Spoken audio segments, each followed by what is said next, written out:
Hello everyone and welcome back to the channel. I have a co-host here with me. Maybe she'll cooperate and not press any buttons, hopefully.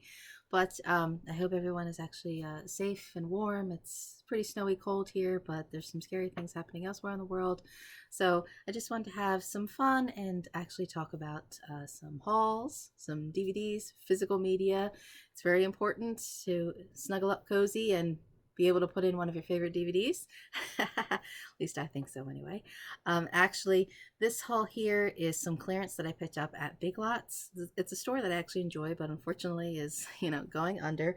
And oh, I did pick up a couple of DVDs also from Salvation DVDs, some CDs also from Salvation Army. I haven't been going to Goodwill. They changed all their sales. They've raised their prices. I'm not a fan of Goodwill. So I haven't actually been collecting as much physical media. I've been going to my local Salvation Army store. But if you go every couple of weeks, you can get their schedule and figure things out. So sometimes their DVD shelves are pretty stagnant. Basically, what's been there has been there for a while, but their music seems to rotate actually pretty well. So I did pick up some CDs, even though I have another pile here of the CDs that I haven't yet ripped to the computer. And I think my husband will probably tell me I'm on a USB 1.0 or 2.0 or something, and that's why it takes me a long time. But sometimes the ripping isn't as fast or as quality as it used to be. But for the price of these is what the price of just one song costs to download these days. So I did pick up the Paula Abdul Forever Girl. I had this cassette for a very, very, very long time. So I'll get some use out of that again. Very nostalgic, and my cat here is going to help out. Somewhere in time, the soundtrack to this. Again, I had this on an older copy, and I finally convinced my husband to watch this movie. Actually, I really enjoyed this movie. The score is exceptional. Just the classical music. It's really a lost art in some ways. The way the music here just rouses you up and just really adds to this just time travel tragedy of this story. Oh, highly recommend this. And I spoke about the film at InSessionFilm.com. Some of the material here that I also have other full-length proper reviews. I'll also link to some of all that information below. This was the George Michael Elton John collab here that has Don't Let the Sun Go Down on Me and a couple of the B-sides, If You Were My Woman, and the Freedom remix. So again, this was basically the price of what one of the songs would be online. So I don't shop for music as much as I used to do. I've given myself kind of a stay of execution on some old records. I need to update my lists of records. But when I see a CD that I like, I tend to upgrade that. To me, that is still an upgrade. I mean, I went from vinyl to cassettes to CDs, that I digitized the CDs. So I'm slowly but surely, I'm getting there. I'm getting there. So I did have my little haul here from Big Lots. Not super huge. They had other things that I also already had, or things that I still didn't think were necessarily worth the price. And even trying to shop maybe for some things, thinking like, well, my parents don't have Blu-ray, so I only got things that that I should say that I thought I knew. But this case of Ronin, for example, and some of these were as little as $1, but I think some of them were mostly like $1.50 or $2. I was like, oh wait, I don't think I have Ronin, even though I have a massive Sean Bean shelf here. And of course, when I got home, I did already have a copy of Ronin, which I've said before on my thrift hauls. Sometimes duplicates happen, and again, I used to pass them on to, my father-in-law or my dad. But actually, when I looked at the other Ronin edition that I have, the special features on each of these editions are different. So that's okay to me. That's exciting of, wow, okay, this was an upgrade. This was a good purchase then. I did also get this Blade Runner. This is the Final Cut DVD version, which again also has all kinds of special features and commentaries and analysis. This is the cut, including extended scenes and previously unseen special material. Okay. So I think I showed previously in my Snapcase. Sorry, there's a glare. In my Snapcase DVD collection, I had a very early edition, which was supposed to be the director's cut at the time of Blade Runner. So I said, what the heck? Even though I know there's probably, again, another big giant suitcase edition of this. I do love this. I would, like to get into deep diving, into comparing and contrasting. And I did also speak about Blade Runner and Cyberpunk at InSessionFilm.com. So I don't want to spend too long on some of the videos, but some of these materials I have also had some deep dives as well. The cat is here kneading. The cat found a space that was held by some movies, and that made her happy. This show, actually, I kind of hate the way they place stickers.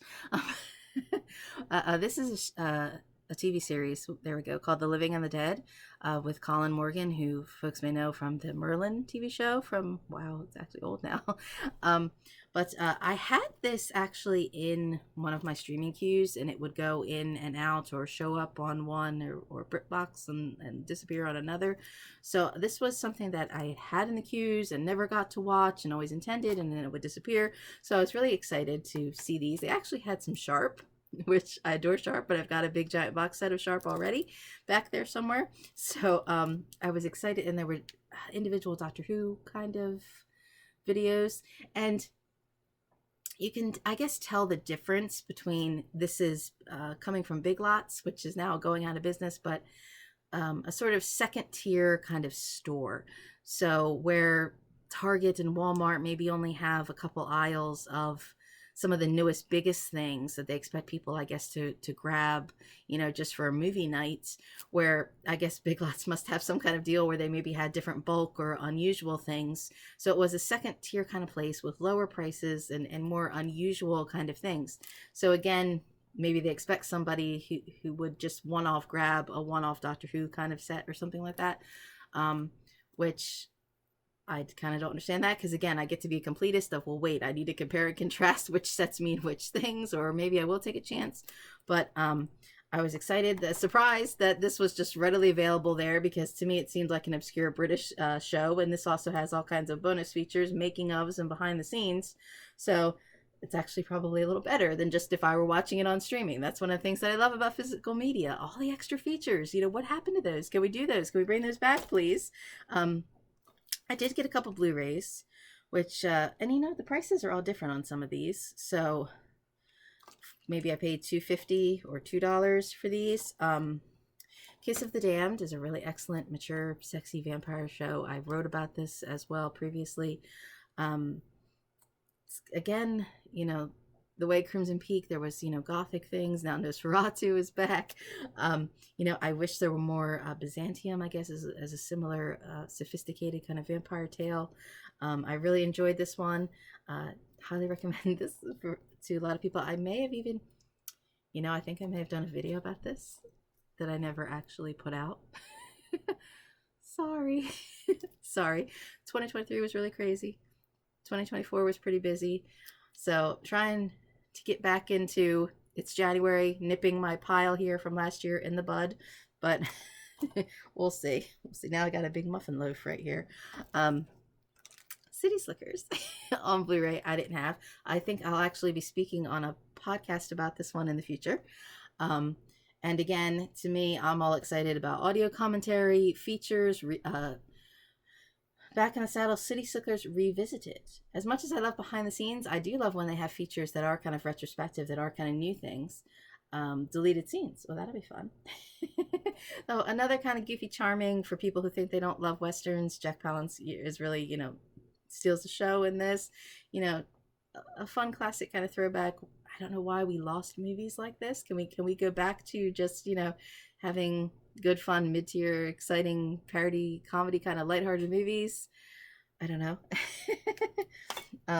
Oh, the cat is that it? Is the cat on everything? Oh, the cat is on an issue of Search magazine that came in the mail. This is actually the fall issue. There's a winter issue out. Oh, this is the issue that has my article about the Bee Gees. Yes.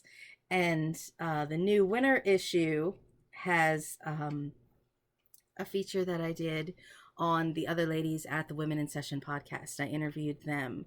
So here was the little why I like the Bee Gees little article. So Yeah, this actually you can get. I'll link that information below, and I'll link to some of the reviews that I've already done for my little pile of movies. My husband said, "Why are you getting physical media in the digital age?" And they were on sale. They were, some things that I loved that had new pieces to them. Some of them were new things that I can revisit and see all the extras. So, I should say I should get into watching them soon, but I still have more piles of more things to go through. And now I've got a cat sitting on top of it. So, do you want to say goodbye? No? Here you go. Go ahead. You talking, everyone? Say hello. Say bye. Aloha. Ciao. Bye.